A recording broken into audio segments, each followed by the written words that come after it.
the amendments to the general budget of the EU for the financial year 2021, and you will find a list of the adopted amendments on the website. So we move before having the chance to have the discussion with Frans Timmermans on the impact assessment on the climate law. We will start with the objection pursuant to Rule 112, 2 and 3 and 4C, maximum levels of acrylamide in certain foodstuffs for infants and young children. So I give the floor to the co-rapporteurs, starting with Jutta Paulus.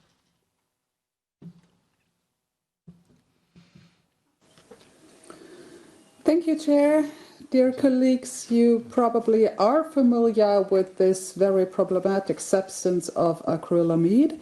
And while it is very good that Commission finally decided to act on by implementing maximum residue levels for acrylamide in foodstuffs, we believe that this Commission proposal is much too limited and it is not compatible with the aim of the Council Regulation number 350/93, because this regulation indicates that these contaminant levels should be kept as low as possible, and this we don't find in the current draft, especially when we look at certain products which are often marketed to infants and children, for example, by putting very nice pictures on the packages of Asterix or any other figures that children find appealing.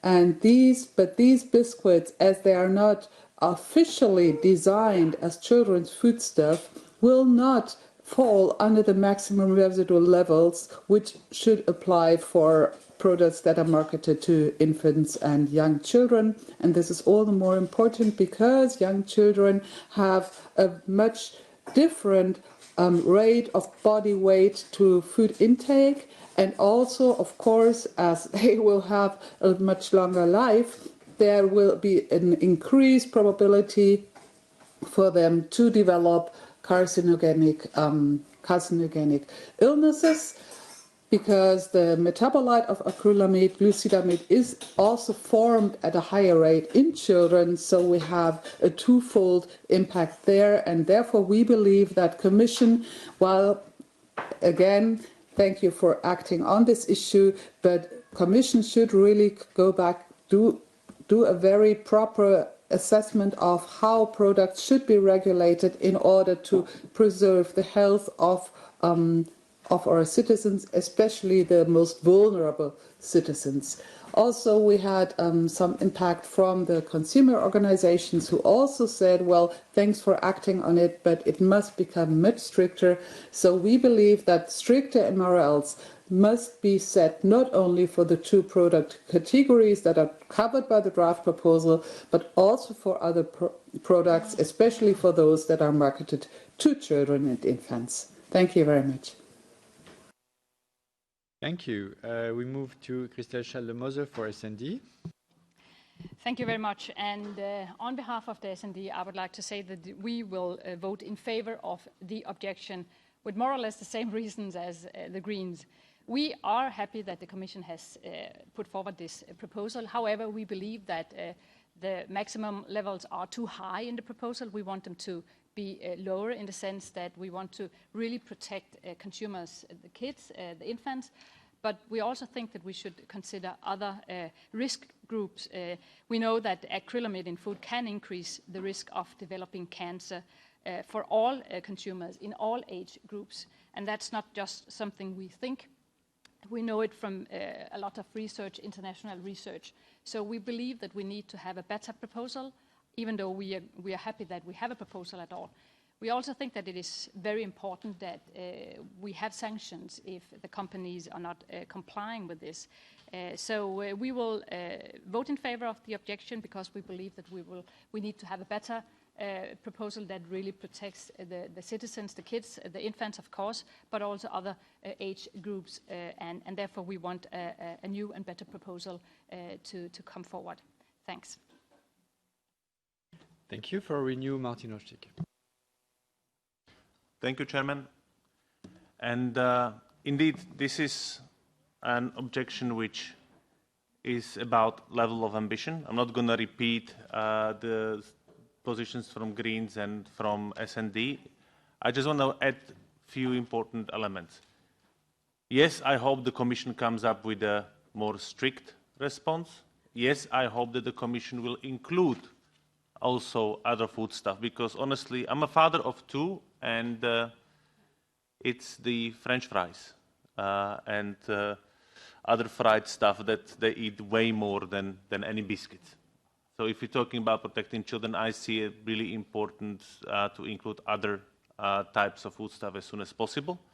And I sincerely hope that if this objection is adopted, which as one of the rapporteurs, I hope so that it will, that this will not discourage but rather encourage the Commission to come up with a new proposal that will reflect as much as possible from this objection, and I hope it will also get the support of the Member States, because the health of the consumers is definitely something that is important to all of us. Thank you.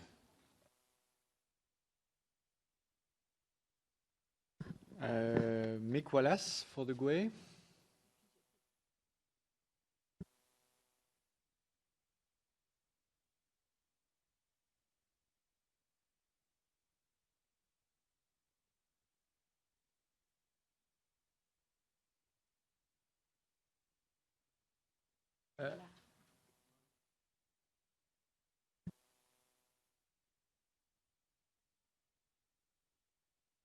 Okay.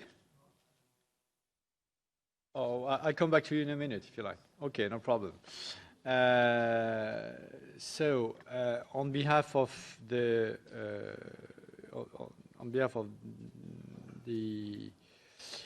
objection, I have Eleonora Ivy and Sirpak Petikainen, but they are not there. They are? No, they are not there. Okay. So, Mick, are you ready now? Okay, good. Thanks, Pascal. I'm sorry about that. Listen, in 2015, the European Food Safety Authority confirmed that acrylamide in food potentially increased the risk of developing cancer in all age groups. And children are obviously the most exposed because of a lower body weight. The toxicity of it was recognised in 2002 in a joint FAO-WHO report. The International Agency for Research on Cancer and the US National Toxicology Programme have classified it as a probable human carcinogen. It's present in a wide range of everyday foods. It's one of the very few hazardous substances in food for which the EU does not have a legally binding maximum levels.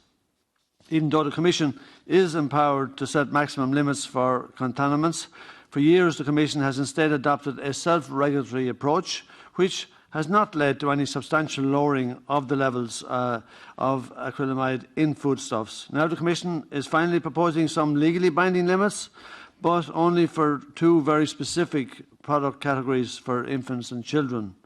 With this resolution, we're asking the Commission to set strict maximum levels, not only for the two products categorised proposed in the draft Commission regulation, but also for other product categories. And crucially, we want maximum limits as soon as possible for those biscuits and rusks that do not fall under the Commission's very specific and very limited category of biscuits and rusks for infants and young children, but that we know are aggressively marketed for children.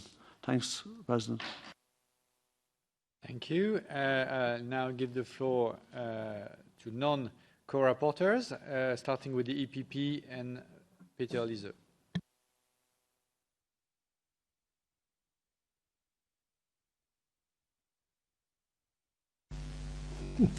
Yeah, thank you, Chair, for giving me the floor. In fact, I think it's important to say that objectors are not rapporteurs.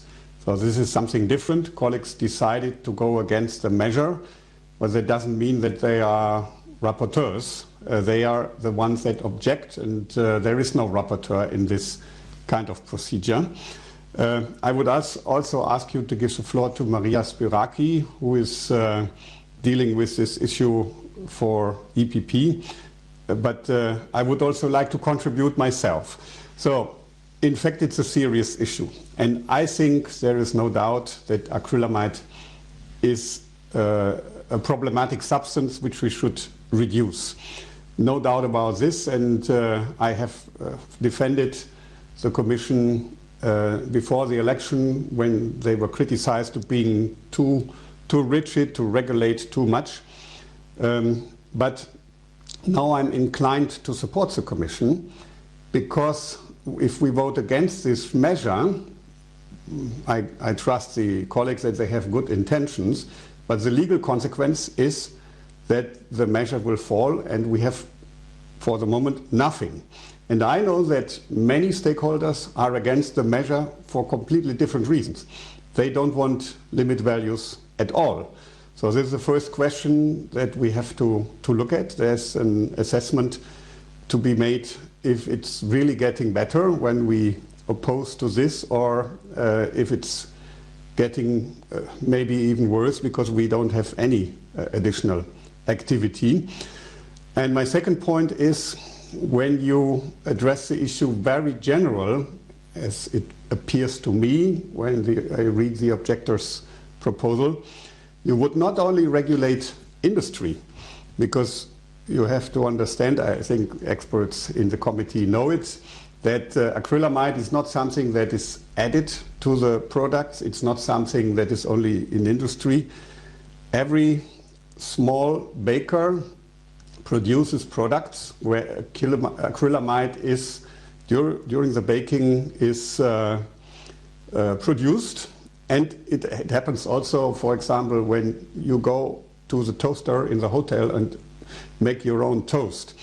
So, and this is something we have to take into account. I'm ready to talk about limit values in industry, but my question to the Commission, would we go as far as the objectors do? Would we then also cover SMEs, very small companies, and would we also cover restaurants where the client would somehow use his own practice, like going to the toaster?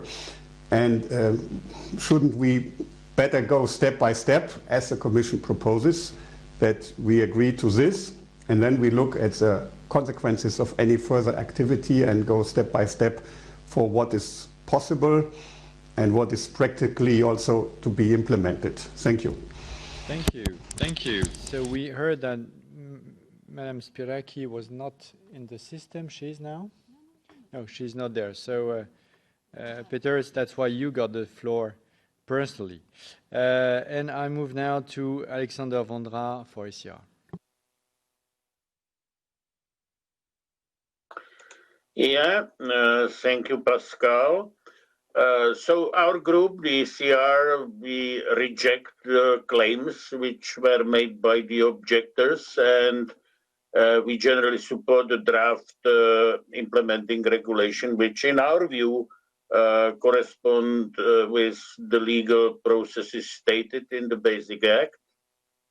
Yes, we appreciate that, we know that this is confirmed carcinogen, and we wish all to see a major reduction in acrylamide levels in the food, and we view this implementing regulation as a point of departure. Maximum acrylamide levels will be set for the other foods, and the maximum levels will decrease as progress is being made. But the Commission has to begin somewhere, and we see this as the first step in introducing maximum levels, and this limit have been adopted as a priority given the specific vulnerability of infants and young children. So we strictly see that this is enough as the first step, and not undermining the process of baking in a small restaurant, shops, and others. It is my understanding that the work is already ongoing here within the Commission on the setting of maximum levels, in other food, such as crepes, cereals, biscuits, bakery wares, but that these other food are far more complex. So, as a final remarks, it is worth reminding colleagues that should the Parliament block this RPS measure, then there will be no basis to remove foods from the market containing acrylamide above the proposed maximum levels. And much like the recent resolution on granting partial authorization of certain uses of chromium trioxide, rejected by the plenary in July, this latest committee objection against risk making the perfect the enemy of the good. So thank you very much. Thank you. We now move to the Commission. Bruno Gautret for 4 minutes. Thank you very much for giving me the floor. Just to, yes, confirm that the proposed measure fixing maximum levels of acrylamide for foods for infants and young children is part of a continuous effort by the Commission to gradually lower the levels of contaminants in food, thus decrease the risks for public health. This measure makes mandatory maximum levels of acrylamide that can be accepted in such foods. It gives competent authorities the power to withdraw products from the market, and that's the first time it's the case with acrylamide in the EU. It's not only the case in the EU, the first time, but it would be the first time worldwide that we fix such limits. So it's very ambitious already as a proposal. It will apply to all producers who want to put food for infants and young children on the EU market. And yes, this is a first step. The work continues for other types of food, where we continue gathering data and discussing with member states to lower levels also for other foods. We hear that benchmark levels are easy to reach and that the maximum levels are too low. We do not agree with this statement. I wouldn't go into the technical details, but where benchmark levels are more of a reference point, which, if reached, indicate the necessity to act and for the operator to implement some mitigating measures, the maximum levels that we fix, or we aim to fix with this proposal, would trigger a legal action from the competent authorities, who can then, as I said, withdraw the products from the market. Already almost a quarter of the products sampled would not meet the benchmark levels. So this is a very significant proportion. Also, with these new maximum levels, almost 8% of products would have to be withdrawn from the market. 8% is a very significant number of products. So it would have an effect. And yes, again, this is a first step. And we will continue the work. So we could have waited for more years to fix these levels for baby foods or infants and young children. We think it's timely to do it now, as we want to already enable some action on the market for this vulnerable group. We are afraid that if the objection goes through, it sends the wrong signal to the food business operators, who might consider that it will seriously slow down our work or even prevent our work, the continuation of our work on contaminants in general and acrylamide in particular. So just to conclude, to say that rather than an objection, what we need from the Parliament is a real support to help us fixing even lower limits to acrylamide and other contaminants in food, as some of the honourable members said. This is not an easy work and we got many objections from stakeholders and food business operators not to fix such limits. So again, request for support rather than objection. Thank you very much. Thank you. So the vote will take place today, later today. I will open it after the NV meeting, and the vote in the plenary, if applicable, will take place October 1st.